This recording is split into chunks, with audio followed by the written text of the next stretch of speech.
Today we have a content warning. The following show will contain smoking, some potty mouth language, discussions of fictitious violence, also discussions of uncomfortable topics such as psychological abuse, old habits, and things that tend to make people feel like they're judged just by it coming up in conversation. But we assure you, we here at Back in the Deck Productions are not judging anybody. That takes too much energy, and putting on these shows is just enough. What, no sarcastic comment this time?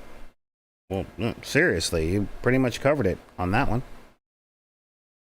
Alright, well, hey, we'll see how that goes. Alright. Shouldn't we be starting the opening credits? Yeah, we should.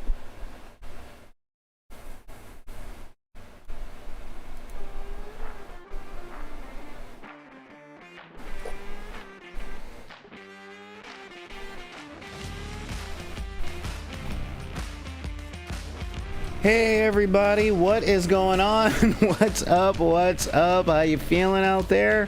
What is the word? How you doing? All of that jazz. Welcome to the dark side of the room. What is that? I am a Solar Gray, the cinematic sorcerer. Yes, it is I. It is I, the cinematic sorcerer, coming at you today with knowledge and psychology and behavioralism, all related in ways that will make us better nerds to each other. That is correct. Ahoy, my good friend Xanathay.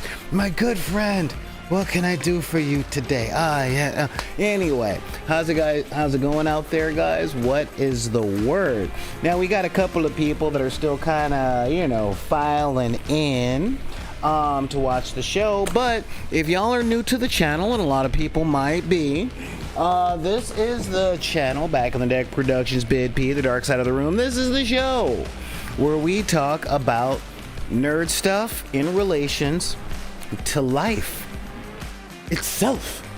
That's right. We talk about the ways that we want to play games, the ways that we want to have fun, the ways that we do have fun, a lot of the things that contribute to it, or a lot of the ways that tend to get in the way of it. So today we have so much stuff.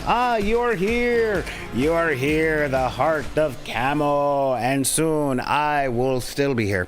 So how you guys doing out there? And yeah, like I said, today is a great big thing, but if y'all got any questions or comments or anything like that, feel free to email me at backinthedeck@gmail.com. That's BACKINTHEDECK@gmail.com. There's also a way to get a hold of me on Twitter. That's right, part of the social media that everybody has and no one likes. But I challenge you to take a break from doom scrolling and to hit me up, and we can talk about stuff that actually makes us feel good, because social media really is whatever it is that we make of it. Same on Instagram, and of course you can hit us up on TikTok if you happen to be below the age of 35. Let me think here. Elder millennials have Twitter. Standard millennials have Instagram. The Zoomers have the TikToks. The elder Zoomers might have, I don't know, the Discord and the Tumblr. And yeah, and of course, if you're like me and you're over 45 and your knees are going and your back hurts all the time, pop an ibuprofen and open up your Facebook and join Deckers on the Book. Now that is the group that I interact with the most, because it's the one that I understand best, and that is the place where I can give away games. Like, I give away so many PDFs and stuff or free materials for your gaming experience. Sometimes it's miniatures games, sometimes it's old RPGs, sometimes it's current RPGs, sometimes it's indie games that the producers and stuff are just trying to get out there to help make the world a better place. And that is some of the stuff that we do. Now, some quick announcements. Today is the 16th. The 16th, all right? And that is the 16th of I think it's August. Yeah, I'm pretty sure it's August. And what does that mean? That means, everybody, that we are prepping for Decker Day. Now, you might be asking, what is Decker Day? Well, this is the first not attempt, but the first happening of Decker Day, a day of fun and games put on by Back in the Deck Productions. It is a one-day expo. What? That's right, it's an expo. It's like a convention, except it's a lot less expensive and the parking is better. So we've got one day out there, it's a day of fun and games, but we are going to be having a paint and take, a terrain workshop, game demonstrations all day, a live recording of the Dark Side of the Room with special guest Jason Reeves from 133 Art, Marquita Lestar, who is a publisher and a journalist. That's also meaning that we have our special guest, one of our YouTube affiliates and partners, Mr. Michael Young from Nerd Soul, along with Charles Mendoza from the Guildhouse Games. That's right, we're doing all that, and all of this is happening at Bono's Pizzeria. I know you might think of a pizzeria. Why would I want to go to Shakey's? No, it ain't like that, bro. It's actually a 3-star Italian restaurant. All right, we are doing this in a little bit of style, and for the low price of $50, that covers your parking in downtown Long Beach for up to 2 hours at a time. Not to mention, it covers the paint and take, the painting workshop, the swag bag that I've been putting together for everyone. There's going to be a couple of booths that have some things on sale, but not many, because I'm not trying to drain everybody's pocketbooks. I really want people to come in, experience things, and have all that. And oh yeah, I forgot, it also covers what? It covers the all-you-can-eat Italian buffet. What is this? That's right. So that means for $50 by yourself, you get parking, you get gaming, you get demos, you get good company, and you get food. Okay, I don't know how to make this a better value. All right, so you can find it just by looking at events over on the Facebook. I was trying to do like Eventbrite and stuff like that, but they actually want part of the ticket price for that. So just head on over or do a screen capture right now and use the UPC symbol that's right here to pre-order your tickets. All right, we also have the family pack that's $80 for 2 adults and up to 3 minors. That means 3 people under the age of 17. All right, that is the whole way. That's right. So, oh, we got that Shakey's or any pizza. No, we're not just talking. We're not just talking like Shakey's and stuff. And I love Shakey's. I love Round Table and all that stuff. But Bono's Pizza is the jam. All right. I decided to have this at this place because I wanted to feed people too. Because in my family, we express love with food. And that is the kind of thing that we do. So, I decided, you know what? I'm going to hook these guys up with the Italian restaurant that I go to every single time I have the money to spend on it. All right, that is seriously like the thing. All right, so let's get into today's shows. Oh yeah, forgot. One last thing before we get there. Don't forget to subscribe to the channel. And all up to that. Yeah, that up to 3 minors. That is right. That means if you want to take little people that sing all the time and carry pickaxes, I am not going to stop you. All right. Hi-ho, hi-ho, hi-ho. It's D&D we go to learn some RPGs and games. Hi-ho, hi-ho. Anyway, and also guys, this is me now begging you guys to subscribe to the channels. All right, we got the YouTube channel going simultaneously. See, there we are. We're over there on YouTube. Just look for Solar Gray or Back in the Deck, and it'll pull it up. And we're running the show simultaneously, although we're not supposed to. But doing that means that Twitch is no longer paying me, and I don't run ads. All right, I don't run ads on the show, and I don't really beg for subscriptions and stuff, but that time is coming. All right, so please, if you've got an Amazon account, use your Prime account to subscribe here on Twitch. That helps us out, and that actually helps us get paid. We also have a Patreon at patreon.com/BID_P.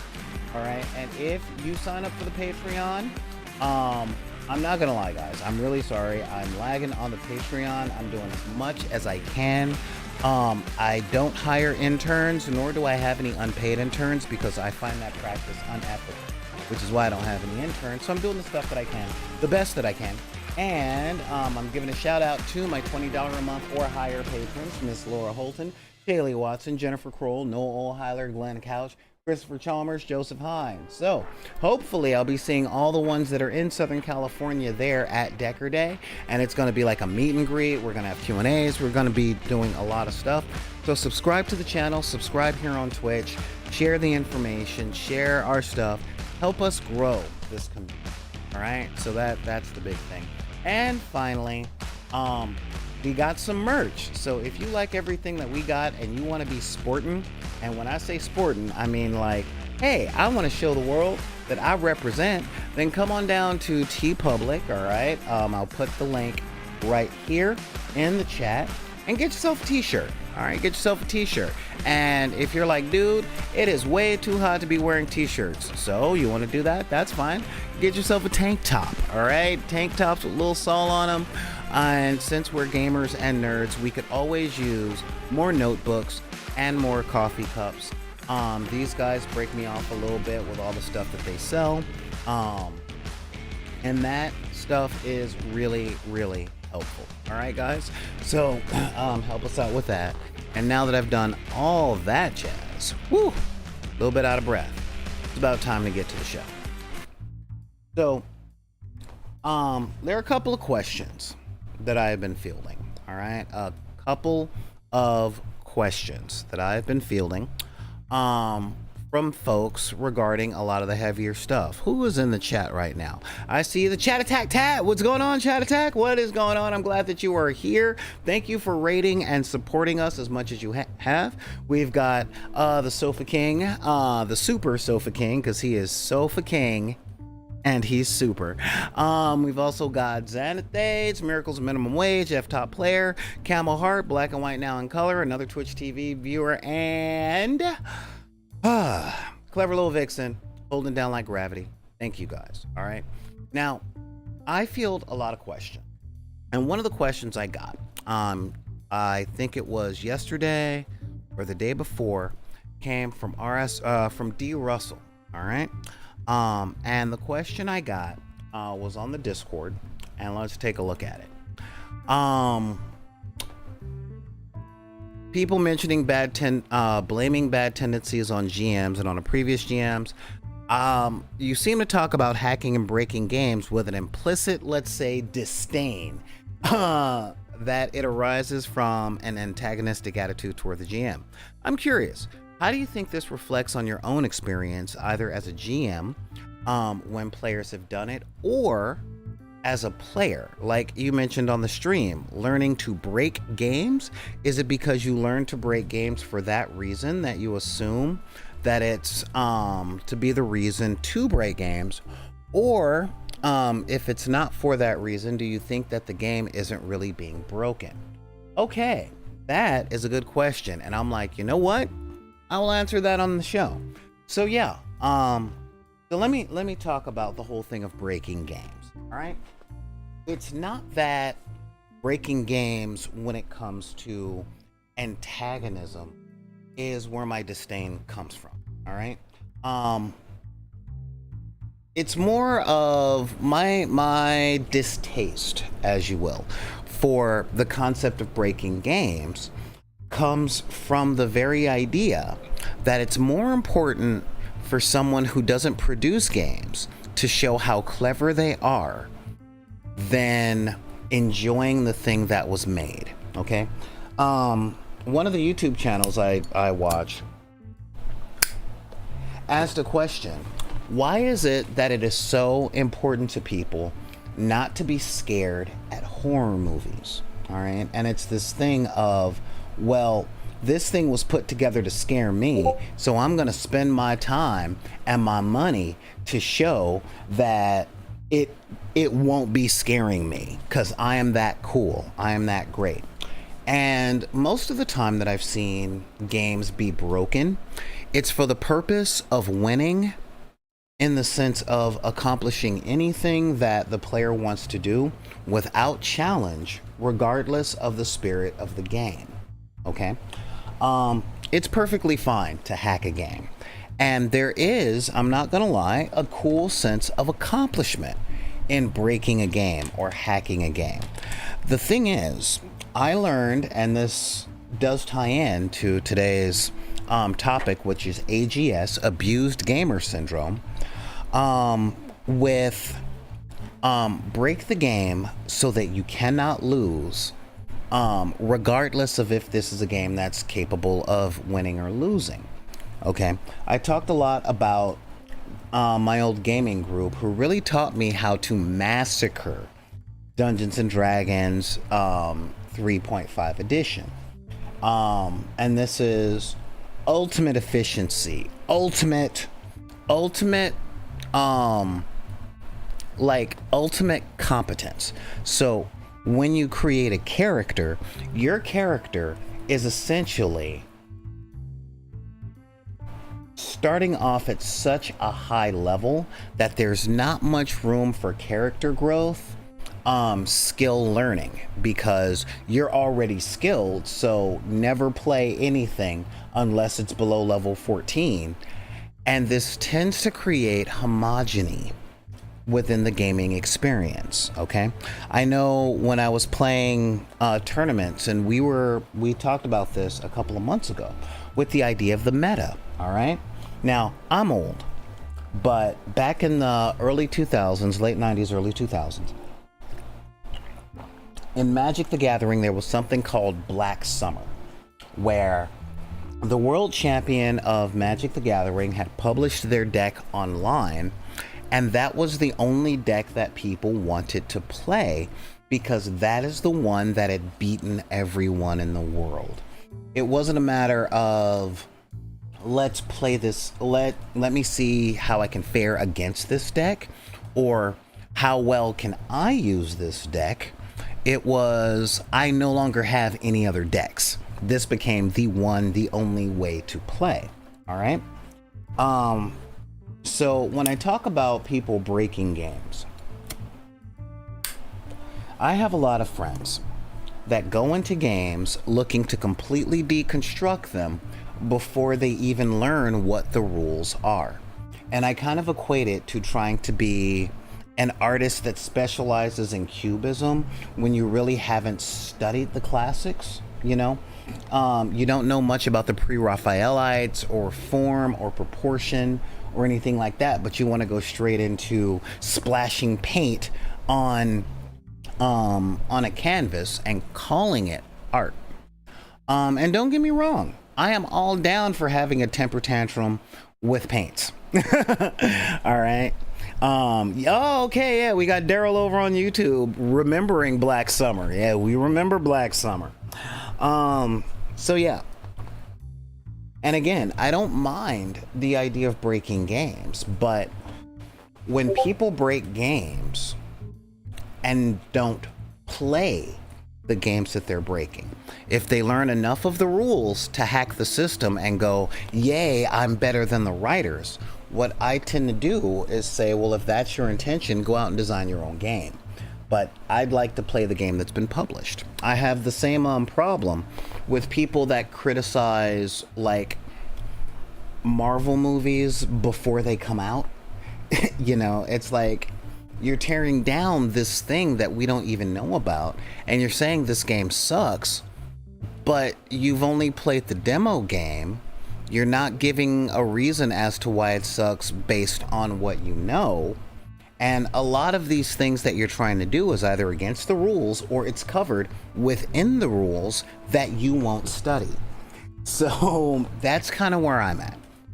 And this mindset came from the gaming culture, i.e. around the table, that I was raised around when it came to playing games. All right.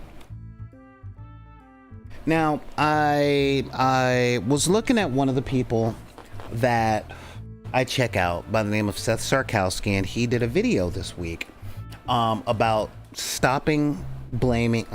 please stop blaming GMs for everything that goes wrong at the table, because it's a collaborative game. That means sometimes the players have to shoulder some responsibility as well. and it wasn't a big ranty thing, but he referred to an article that he read that coined the phrase abused gamer syndrome. And I wanted to, of course, you know, I love having receipts, so I actually read the article, and it brought up a whole lot of stuff right here. Okay, and I'm like, dude, this is some really good stuff. I'm really liking what I'm seeing. Excuse me. Let's see if I can find this. Now, this article from the Alexandrian.net, okay, brought up a lot of things in relation in relation to gaming. It's a fantastic resource. And on May 13th, 2015, they talked about the Railroading Manifesto, and there's a lot in that. Now, for those of you guys that don't play games, I'm gonna put this flat out there. Railroading is something that a lot of people have lots of strong opinions about, because it is it's the internet and there are a lot of strong opinions. But railroading is assumed to be when the players lose all of their agency and they just have to follow the plot that the GM puts out. All right. And in this article here, again, I'm going to put the link down here in the chat, just so that we're all on the same page. Yeah.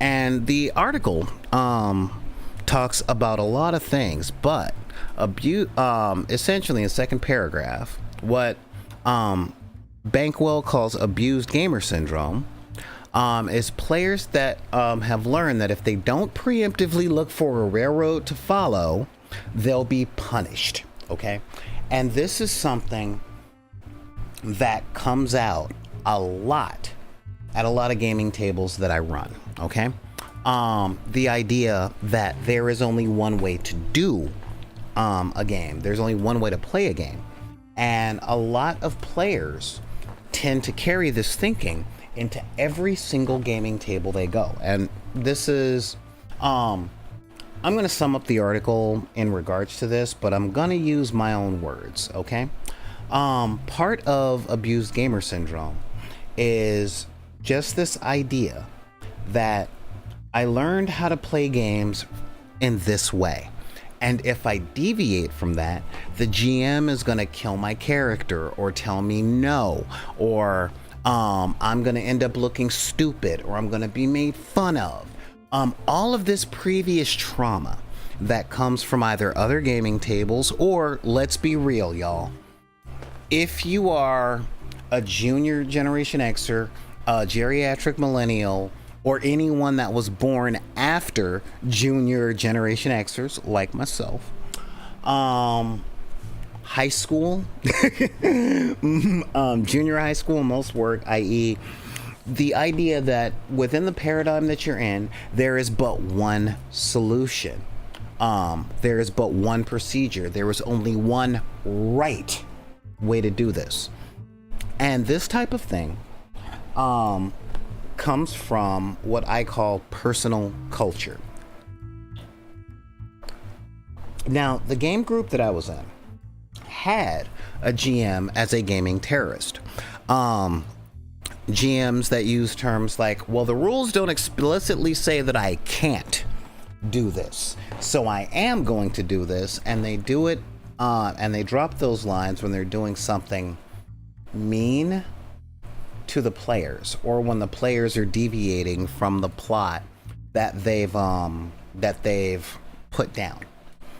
Other players from abused gaming syndrome have the idea that there is only one way to make a certain character class. Like, let's talk 5th edition. Yeah, you make a warlock. You are going to take Eldritch Blast. You are going to take a certain pact. You are going to take all this. And if you don't, then you're playing a warlock wrong. Okay? Um, and they're afraid that if they don't do it the way that they were told on YouTube or at gaming tables or within the personal cultures that they have access to, then they'll be playing the game wrong, and either the GM or the other players will punish them. Punish them by not taking them seriously at the table, ignoring their ideas, not letting them contribute, essentially ostracizing and othering them. And I've heard lots of different things when it comes to this trauma. The most common one I've gotten these days has been said, like, I'm afraid of taking the air out of the room and ruining it for everyone else.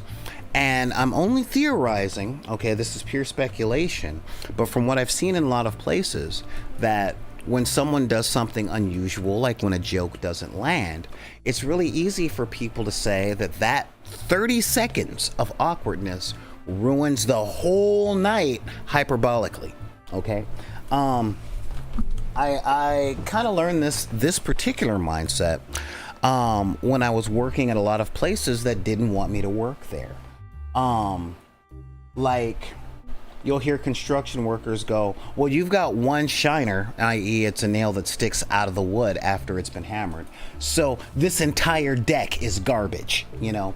And when I talked about yesterday raising standards to an unattainable place, this idea that one mistake, one off thing, one expression of individuality that is outside of their norm ruins everything for everybody. My favorite rock band wrote a song about this called Subdivisions. Be cool or be cast out, you know? And there is a sense of trauma that comes along with that, all right? And this rubs directly against gamer preferences, okay? When it comes to things like railroading. Now, railroading, like I said, is forcing your players, or being forced as a player, to adhere to a plot that the GM has prepared.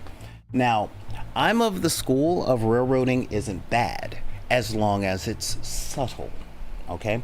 I run games for people that come from the urban and rural black culture in the United States. And this is a big one because, one, in life, we are taught that we are supposed to railroad. And second, because of the railroad, our trauma is reflected by noping out of a lot of things, you know? Hey, that person on the side of the road needs help. Nope, they might be a psycho killer. Yes, passive aggressive railroading. No, not passive aggressive, subtle. And I'll give an example in a couple of minutes. So when it comes to my players, and I talked about this a few months ago, I had a meeting with my players, and it was like pulling teeth to get them to talk about what it would take for them to enjoy the experience more.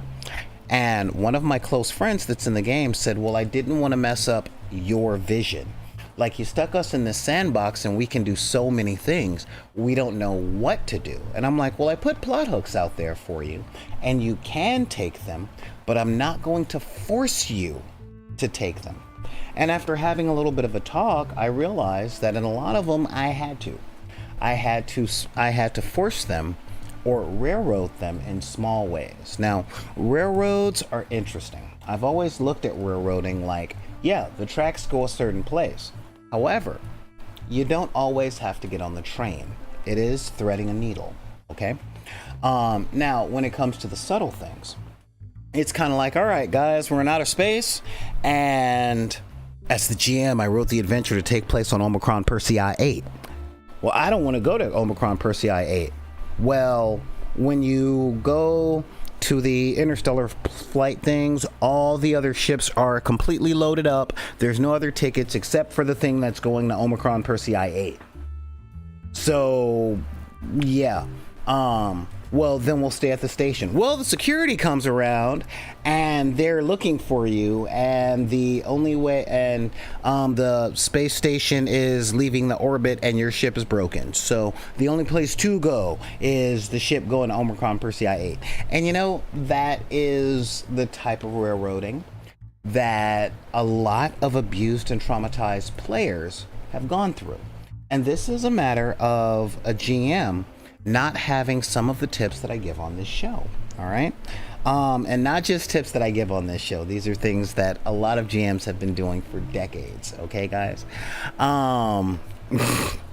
Let's see. You can take a bath before dinner or after dinner, but sooner or later you're getting wet. Kinda. Let's relook at this situation again. I've planned for the thing to go to Omicron Persei 8. Well, a guy's come in and he's saying, I'll give you 2,000 space credits to retrieve my thing from Omicron Persei 8. No, we're already on a thing. Okay. So you mount the, you guys buy tickets to the flight going to Craxon 4.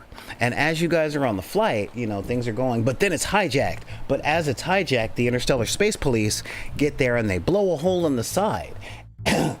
The ship that's going to Craxon 8 then has to pull over and fix the hole in the side, and now people are actually being offloaded to another shuttle going to Viraxes 2. Okay, and then on the way to Viraxes 2, you guys meet blah blah blah blah blah blah, and now you've been attacked by space pirates, and the ship going to Viraxes 2 has crash landed on Omicron Persei 8. You know, so either way, they're ending up on Omicron Persei 8. It's just a matter of what happens to get them there. All right, they exercise their agency, they've done their own little adventures, and their adventures led them to where I spent 2 weeks preparing them to go in the first place. You see what I mean? But a lot of abused gamers, or people who have suffered trauma who are now gaming, tend to have two completely different reactions that achieve the same result. Reaction one is sabotage. Well, I'm just not gonna do that. And I've had quite a few players in my time do that. All right. Or I see that you're trying to railroad me by adding what would be like a video game cutscene, and I just don't want to play in your game anymore. And I'm like, well, bye. But another way, and this is one that I see more often than not, is freezing. Okay, so and yes, we've just covered the three different psychological things of fight, flight, or freeze. They'll fight against it. No, I'm just not doing it. Flight. Well, I see that you're trying to do it, and I quit. And freeze. Well, I don't know what to do. I've got so many options in front of me, or I don't have any options, but if I go to Omicron Persei 8, then I'll be late with this delivery, and if I'm late with this delivery, I'm going to get in trouble, and then I'm going to get punished, and then, and on and on. You guys see how the spiral goes, okay? But see, here's the thing. This is what's really important about clear and honest communication. As I said yesterday, some players, like my players from my culture, prefer a little railroading, okay? And this is why. If you come from the disenfranchised sector, and I'm talking people of color, women, LGBTQ+, the disabled, and the fiscally disenfranchised, all right? You've probably gone through and been in areas and in environments that you guys have heard me say places that didn't want me there. I'll let you guys know, no one ever flat out said, get out of here, I don't want you here, except for 3 times, all right? But any misstep, any misinterpretation, anything that was outside of the norm that they wouldn't teach me was enough to say it's not working out. you're fired. You should find another group to hang out with. You should find another job, you know. And there's so many of these things. I mean, that is part of disenfranchisement, okay? And those particular things do weigh on people, and there's no way to leave your scars outside of the gaming table, okay? There's no way. It's not possible. So it is on a lot of us to understand that this is where a lot of the stuff comes from. Now, I talk with a lot of people about current events. And when I talk about current events, people are like, well, if, and then they'll quote what someone on the news says directly. I'm like, okay, I can't believe I'm teaching someone from the suburbs how to look for subtext, but you're addressing what they're saying and not how they behave, okay? And that's the thing. I tend to recommend that people always check the behavior, because I live in LA, and in LA, people will never tell you to go kick bricks. The most common thing is to find a reason to suggest that you go, find more reasons to not include you and just go, oh, I got busy, okay? And more to the point,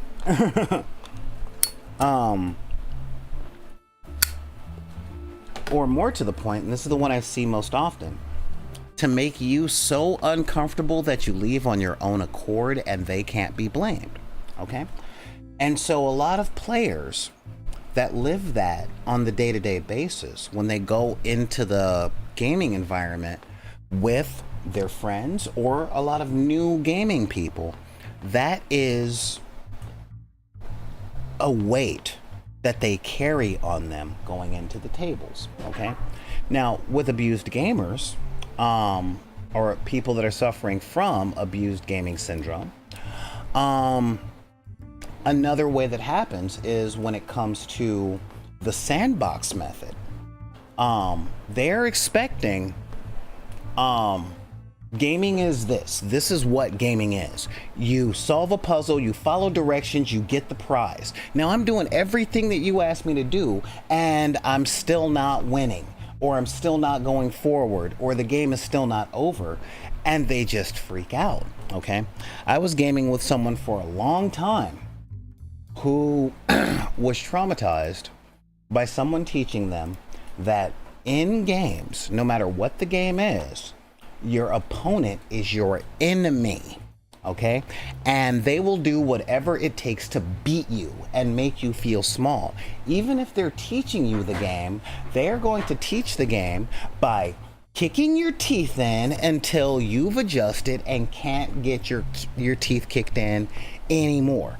This is what I'm talking about when I say the American interpretation of Asian teaching methods, all right? Because we learned it from movies. Just beat up the guy until the guy learns to block. But having taken martial arts for my entire life, what people don't see is that these are your stances. This is how to punch. This is how to block. Now do that 100 times. Now I'm going to punch you. Why aren't you blocking me? You see what I mean? They teach them what to do before they just start beating them up. Okay, but Americans tend to start beating people up and say, what? Learn, make adjustments, you know? And that tends to cause trauma.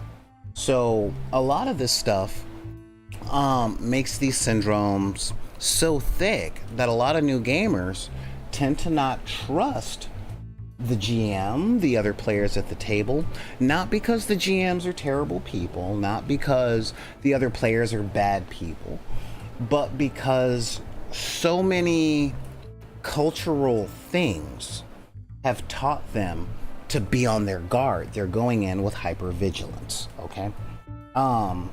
So what do we do about it? What are the fixes, all right? Because now that we know what all this stuff is, how do we fix this? How do we address these topics? One of the things I do is first, I ask my players flat out, how do you think a game is played? Okay, what do you think the purpose of gaming is? What is your favorite part of a role-playing game or a tabletop miniatures game? Okay,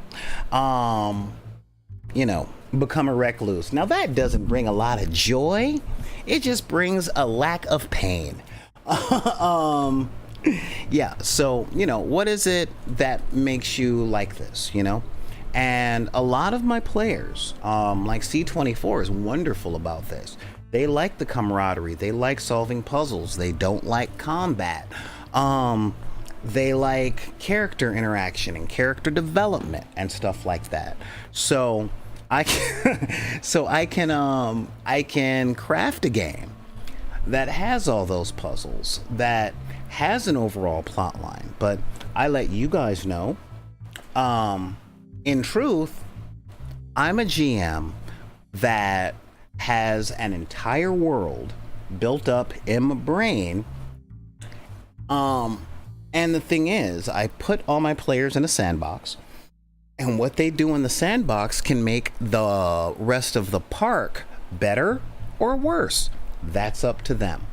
Okay, but I'm not going to push them one way or another. They have agency. They have freedom. And there are very many, very, very, very, very many people who don't know what to do with that, and it kind of makes their skin itch a little. And for those players, there are lots of things that can make their stuff compatible at the table. Example, if I have a player that just wants a mission, I want to do the thing. Give me the thing, let me accomplish the thing, and then I'll be okay.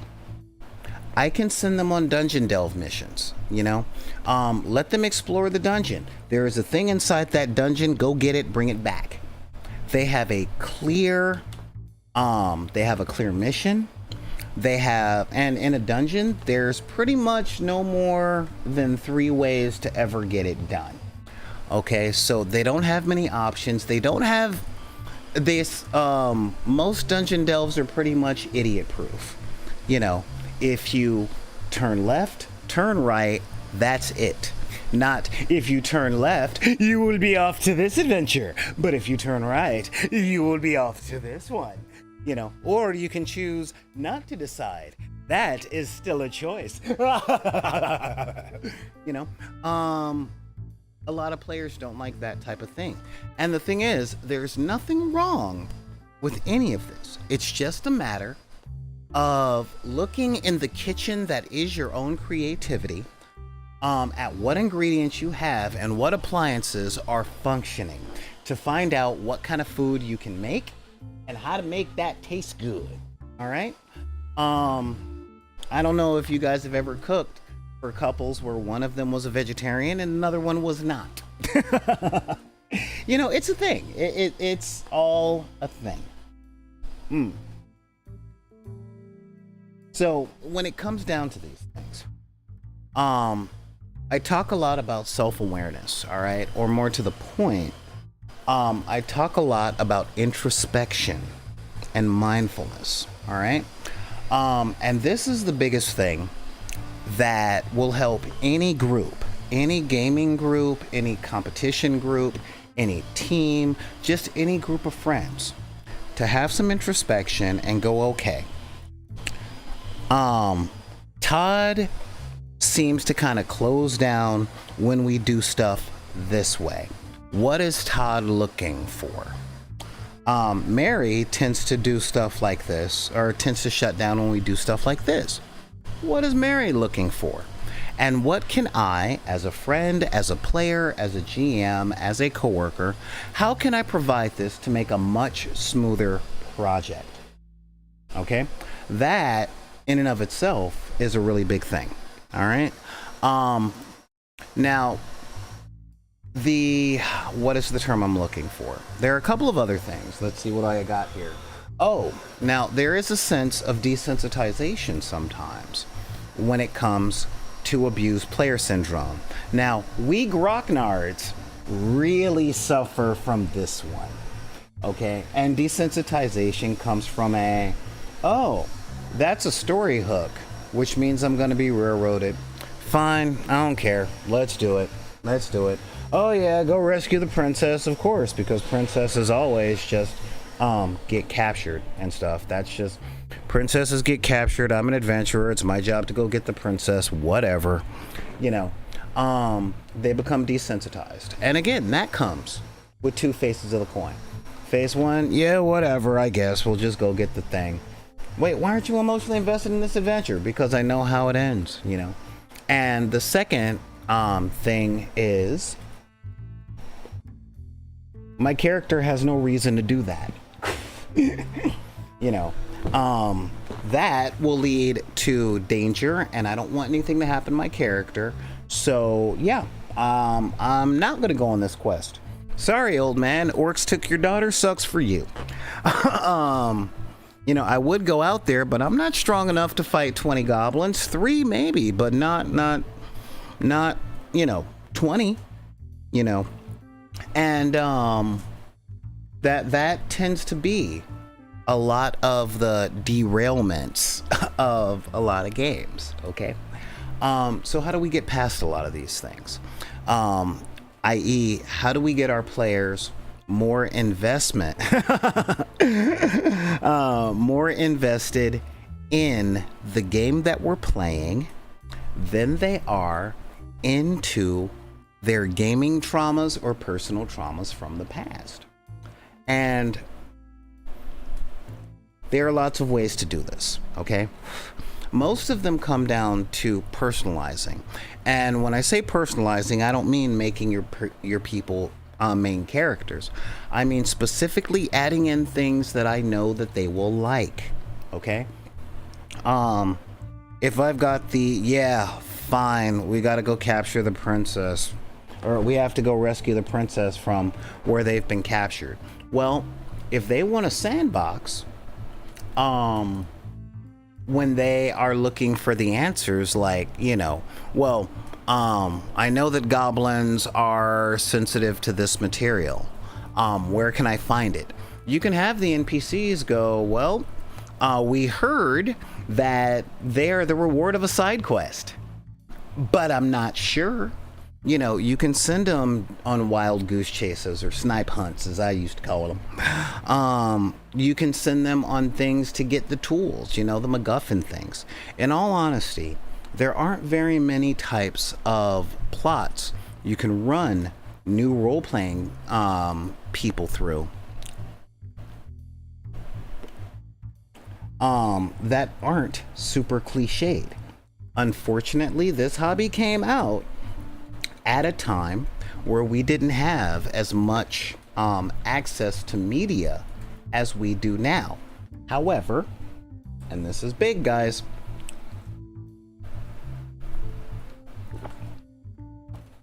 there's always been people that understand story tropes, okay? Story tropes, and move into metagaming, which we'll talk about tomorrow. But they understand story tropes. They've already broken the plot. They've already acted. You know, they've gone into the story tropes. Why? Because they've read 100 novels.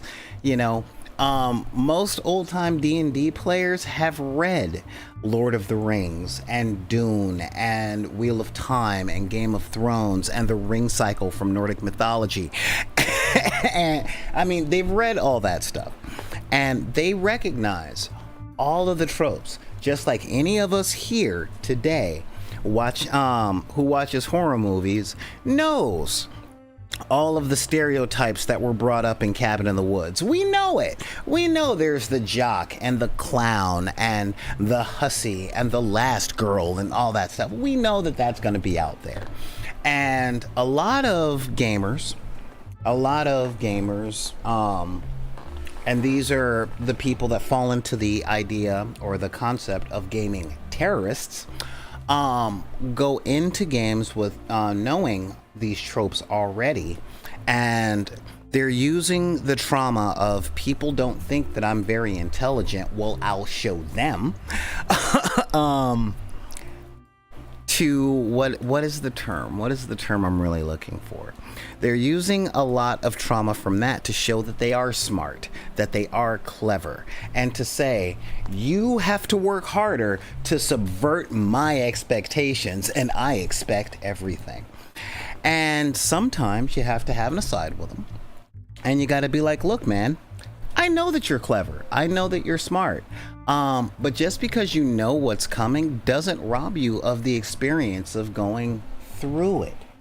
Okay? There are so many things that we know what to expect that we enjoy, you know? I will tell you, because I brought it up yesterday and I think I'm getting a little hungry. I love bacon double cheeseburgers. Okay? I love them. They are my favorite burger. All right? And I don't just mean Western burgers, all right? Because I like the vegetables. I like Thousand Island sauce, especially the way it mixes with a good barbecue sauce. So tasty. I love it. Now, I know what a bacon double cheeseburger tastes like. Okay? Do I expect the person at the burger joint to subvert my expectations because I know what it's like? No.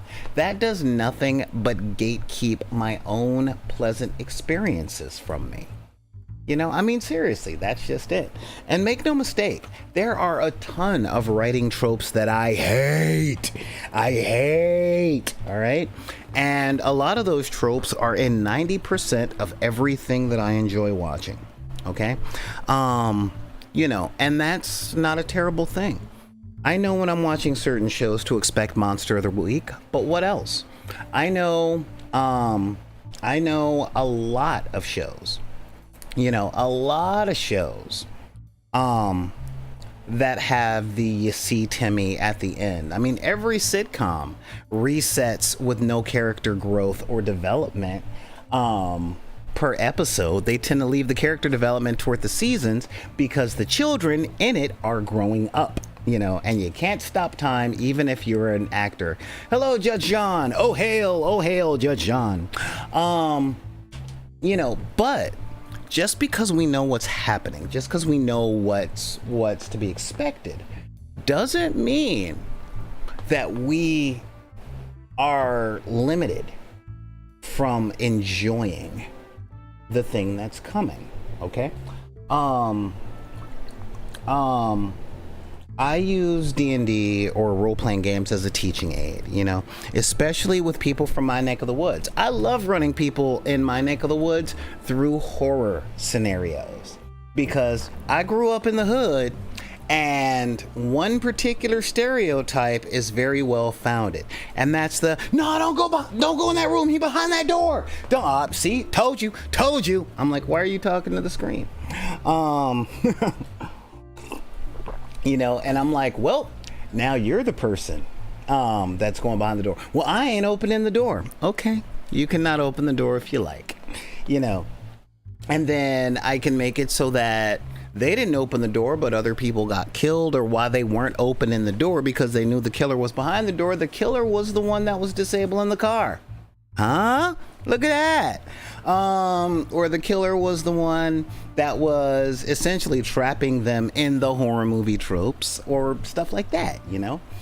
Just with the idea of, hey, these bad guys have been bad guys longer than you've been a victim. So they know the tropes too, which means they know what works and they know what might work. So yeah, there we go.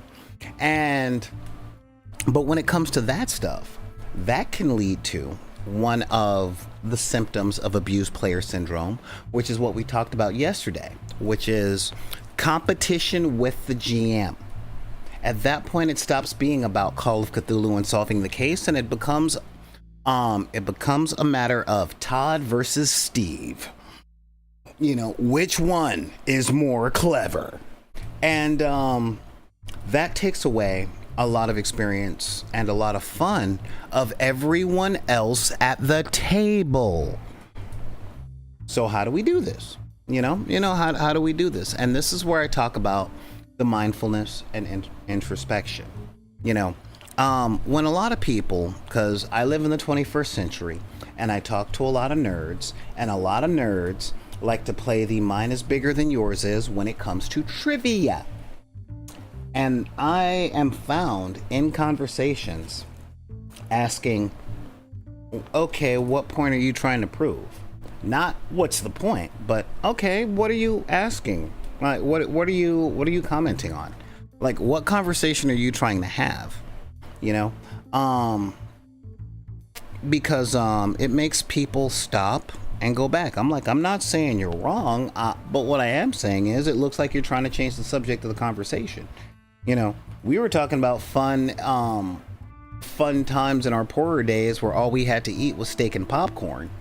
And I know corn is a grain. It is not a vegetable. Okay, I know that, but I study these things. You know, so yeah.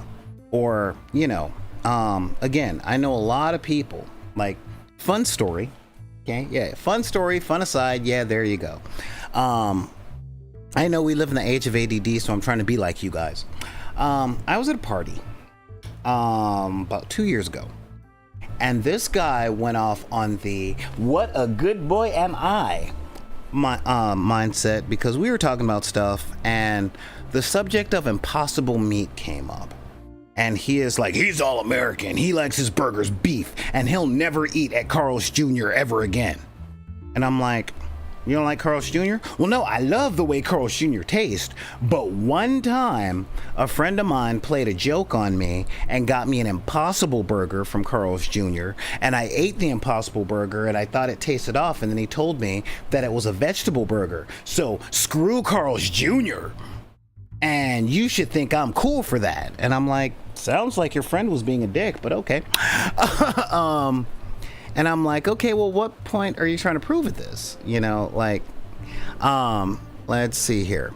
What do we got? We got Judge John saying, I am one of the smartest people I know with the least amount of trivia knowledge. People who try and flex trivia knowledge or obscure D&D rules lawyering, power gaming through the middle of the game drives me nuts.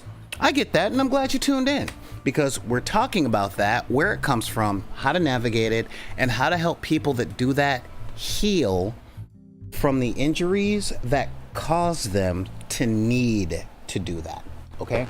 So again, and I'm just kind of sitting up going, wow. I'm like, yeah, sounds like your friend was being a jerk, but you have fun. I particularly love the Western Bacon Cheeseburger, and I love Carl's Jr. cookies, so I'm going to keep eating at Carl's Jr. It don't affect me. But everything about this guy wanted me to validate him for his hard stance against whatever. And I'm like, yeah, but that's not what we were talking about. But hey, you do that whole thing. And let's take a good look into why. Let's take a really good look into why. Yeah, the show is going on for a little longer than an hour. Well, now I want a burger. Yep. I know, have a burger. Sponsor me, franchise. I don't care which one.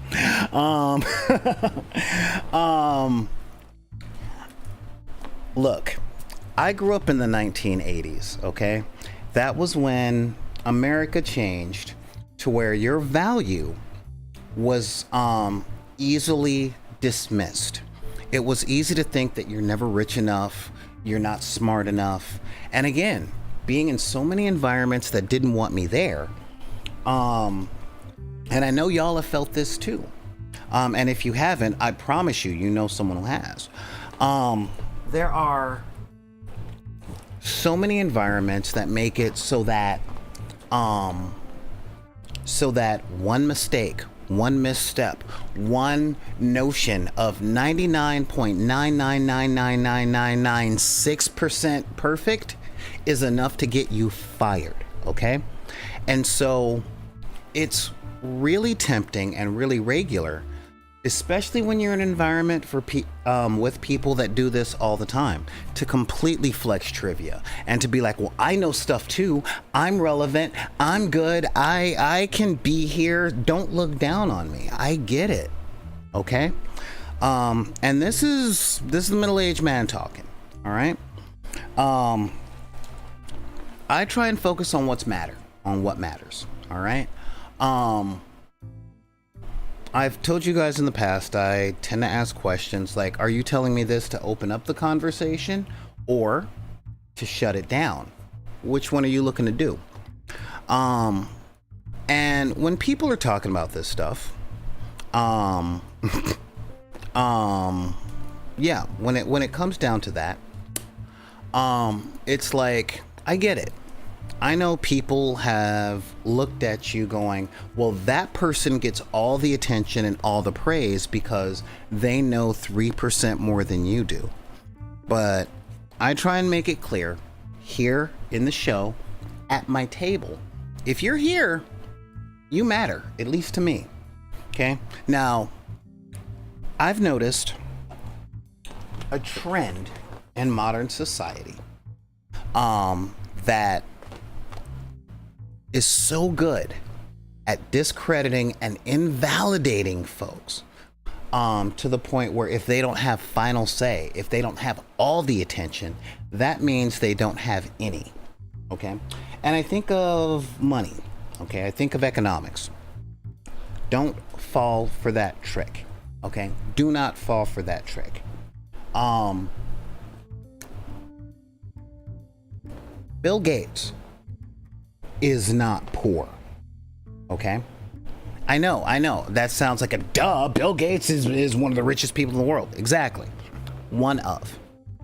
But this mindset, when taken to its logical conclusion, lumps homeless people living under a freeway and Bill Gates in the same category because none of them have as much money as Elon Musk. Are you getting what I'm saying now?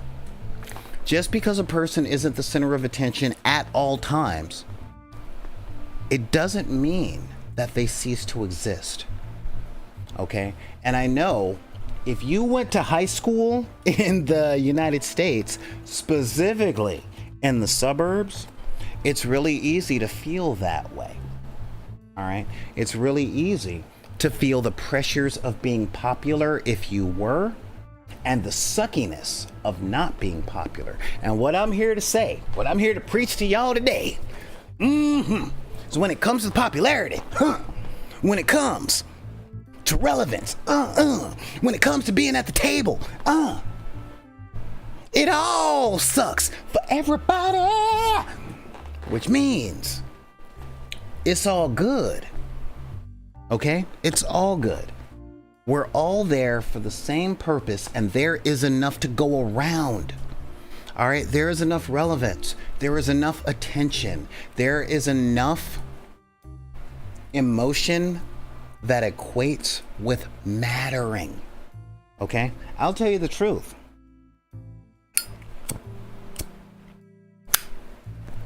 I like trivia. But what I like more is trivia relevant to the conversation that we're having. But a lot of people are so afraid that they don't know what we're talking about, that they don't know what's going on, or they don't know, or they don't feel like they have any place to speak, that they're just looking for that off ramp. They're just looking to be like, look, I matter, I'm here. And this is, in my opinion, the core of abused gamer syndrome, because it's a core of coming from an abusive environment. High school, the suburbs, the hood, whatever. These are the scars that we carry with us to the tables, okay? Now, granted, people with their trivia drives me nuts, all right? Drives me nuts. I'm trying to work out the stats for my NPC monster called the Know-It-All, because a friend of mine 20, 30 years ago created a creature for D&D called the Wild Boar, and he was an old naked man in the woods that would just come out and cast sleep from the equivalent of a 7th level spell slot. But he didn't cast sleep the way it said in the book. He would just not shut up about how things were in his day, you know. Yeah, you think it's hot? Well, when I was a kid, it was 1,000 degrees in the wintertime in the shade. You'd just be talking to your sister and there'd be a pile of goo with a hat. You know, that's the whole thing. It's just a curmudgeon. Let me tell you, back in my day, and you would have to make constitution saves against a sleep spell in the 7th level slot against the Wild Boar. And now I'm trying to figure out the Know-It-All just to come out spouting random trivia about anything that comes out of someone's mouth and who kind of takes over the conversation with their subjects. All right. And I'm not saying you're bad people. I'm not saying that people do these things because they're bad people. Yes, the spell tongues permanently all. Yes, the know-it-all. You know.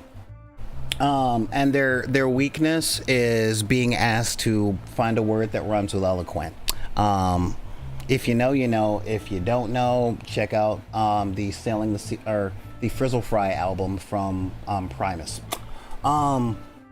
So yeah, when it really comes down to it, okay, it really comes down to it.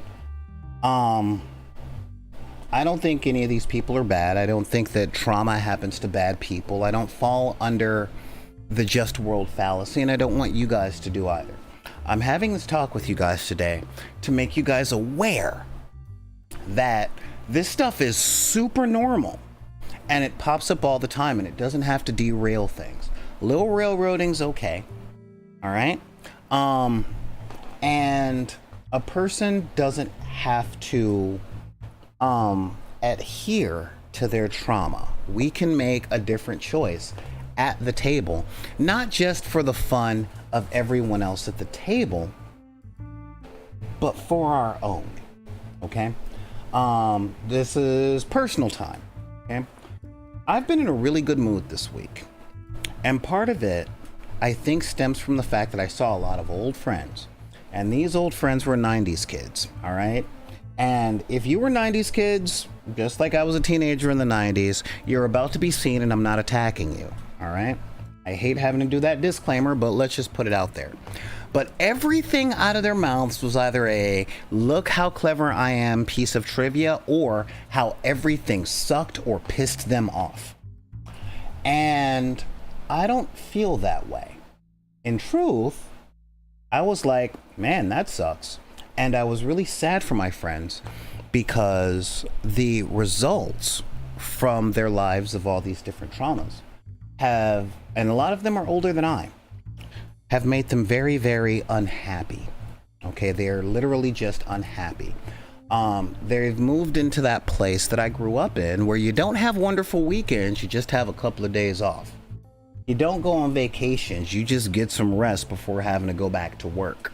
You know, like your weekend consists of resting up half of Saturday and then spending most of Sunday preparing to go back to work the next day. And it's gray. It's very gray. And I want your guys' world to have colors.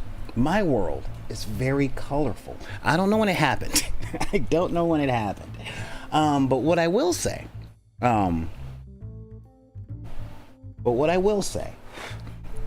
is there has been a lot of trauma, social trauma. I mean, most of us play these games because on some level we are outcasts. We are not the popular kids. We're not the cool kids. And that's fine. You know, one of the things that I used to love about being a geek is, before the 90s at least, we geeks were happy in what we were doing. Okay, when you talk to comic book geeks, even when we were saying, oh no man, that could never happen, Thor would totally kick Superman's butt because Superman is vulnerable to magic and Thor is just as strong as Superman but with magic, we were having fun. Everybody involved was having a blast, and it was never about making the person you're arguing with feel small. Okay, it was everybody was having fun and showing passion in what they loved. Okay, and it seems that we geeks and we nerds have lost something of that along the way, and I'm just trying to bring that back. You know, I'm really trying to bring that back because I love being happy in my games. You know, y'all see me when we do hobby haul and I'm painting and I'm not doing everything all perfectly. Oh my God, what are you doing with your brush? No, you totally missed that. Why does that model still have its mold lines? And I'm like, guys, relax. You know, my girlfriend said something cute last night because I'm painting up a bunch of little demon miniatures, and she said something to me that warmed my heart. I was watching a how-to guide to get some ideas. And she's like, I know you're just trying to get your stuff on the table, but I want to be that good one day. And I'm like, you know what, hun? That's not far away. Okay. All the techniques he's using are pretty freaking basic, and I would be happy to show them to you because I am that good. And that's better than I want it to be when I started, and better than I actually care about being. And when I sit down and do a piece of art, I can do it. I'm not as good as the people online, which means I can't produce the art as quickly as they can, but I can do it. Because, you know, good, fast, cheap, pick two. If you want good and cheap, it's going to take forever. All right. And it's really that simple, you know. But when I'm painting my little toys and I do what I want, I'm happy at that. And that's something a lot of people I know have lost when it comes to the things that they love. And most of this comes from abused gamer syndrome, you know. So when you sit down at the gaming table, be it a board game, a miniatures game, a card game, a video game, it doesn't matter. When you sit down to do the thing that you enjoy, take a few minutes before you get started to think of why you enjoy it. And when you're doing it in a group, take a few minutes, hell, take a half hour and talk with the other people about why they enjoy it and why you enjoy it. And that is like priming an engine with gasoline. You know, it's putting the hot water into the carafe when you're storing coffee. All right, that gets people revved up, you know. It's like the little foreplay, reminding people why they love doing this stuff. Because with the pressures of living in the 21st century, and this is everywhere, guys, it's really easy to get so caught up in the perfectionism and the work and all the people who give the unsolicited advice or the unsolicited criticism with what you love, and it's easy to lose the love. All right. But if you go to like a major city, or if you have access to any professional sports people, you might notice those sports people have a means to play that sport at their house and not just for practice. You know, every NBA person should have a pickup game on Saturday that they go to. You know, every football player should be at the high school, or every NFL player should be at the high school game. You know, footballers get this, okay? When I say footballers, I mean, you know, we call it soccer here in the United States, but every footballer knows this. That's why they go to games. You know, when they're not practicing for games, they go to games. And sometimes at night, they'll have a game with the kids in the neighborhood just to remember that we do this because it's fun, okay? Or at least it was fun. And dealing with all of the trauma and trying to navigate, oh, I might take all the air out of the room. Oh, I might not know how to do this. Oh, I might not, my character might die because I forgot what was said on the Dungeon Master's Guide, Chapter 4, page 210. Stop. And remember that it was fun. And that we do it because we enjoy it. Again, my favorite part of being a nerd and being a geek is because, believe it or not, there was a time, even when we got thrown in our lockers and had the crap kicked out of us in school, when those types of things weren't happening, in between swirlies, we were pretty happy because we got to indulge in the thing that gave us joy all the time. I mean, I was a science club geek, so when I was in the kitchen cooking, I would sometimes do it in a freaking lab coat with goggles, or at least a smock, because my mom worked at a hospital, so I had a smock around the house. You know, I could pretend to be a mad scientist while I was trying to figure out the precise rub for the ribs that I want to eat. You know, I could, you know, when I was doing origami, I could pretend to be a god, literally crafting a world and the creatures in it. And I still do that when I paint miniatures. I do that when I GM, you know, because it's fun. And that's the thing. If you can't have the fun in the stuff that we do, then find the stuff that you can find the fun in.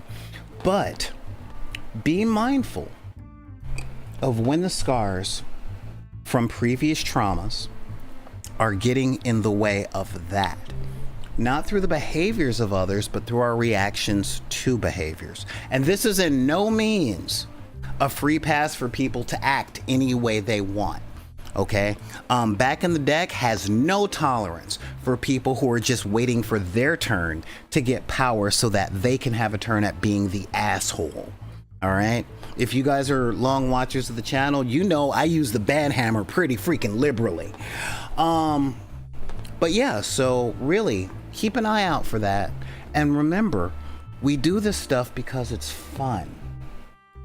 And when our trauma gets in the way of being fun, it's easier to address our trauma than it is to change what we consider fun. All right, so I want to thank you guys for showing up. Major love given out there to Daryl watching us over on YouTube. You know, share this stuff today. Major shout out to my folks in the chat, specifically the Chat Attack, Xanathades, Vixabel Cosplay, is that Sunamano, Silver King Super, Judge John. I think this is the first time I've met you, and hopefully you'll come back. We're here Monday through Friday at 3 p.m. as long as my equipment isn't hot to the touch. Jody Moon, Lizbeth, hey, good to see you again. F-Top Player, Commander Root, Black and White, now in color, and Clever Little Vixen holding it down like gravity. Thank you guys for being here. I got some other stuff that I got to check out and get prepped for because I'm recording the new podcast that I'm doing for another company on A Song of Ice and Fire, and we record on Tuesday night, so I'm doing that, and I still gotta go grocery shopping before then. So thank you guys. Let me know what you guys think about what we talked about today, and let me know what you guys think. Seriously, I would love to see your opinions, your experiences. Just join us on the Discord.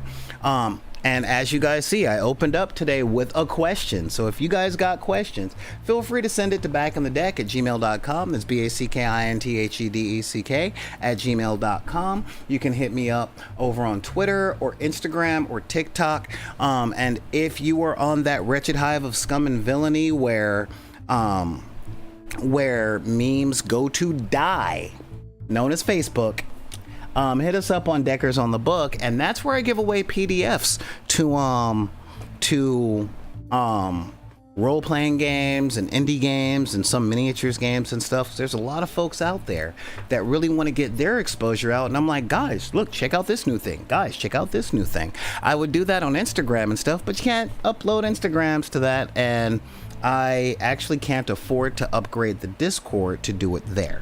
But with all that being said, just remember, nobody has the right to tell you what you can enjoy based on how you were born, okay? As long as you're not hurting anybody and causing trauma to other people, then you tell them whatever card they pull on you. Your race, religion, creed, gender identity, sexual orientation, disabilities, budget, even vocabulary. Well, vocabulary, not quite, because you can always learn new words. I believe in you. You can tell those guys to take any of those cards and put them back in the deck. This is Solar Grey, the Cinematic Sorcerer, saying thank you for joining me today, and we will see you tomorrow or next time on the dark side of the room.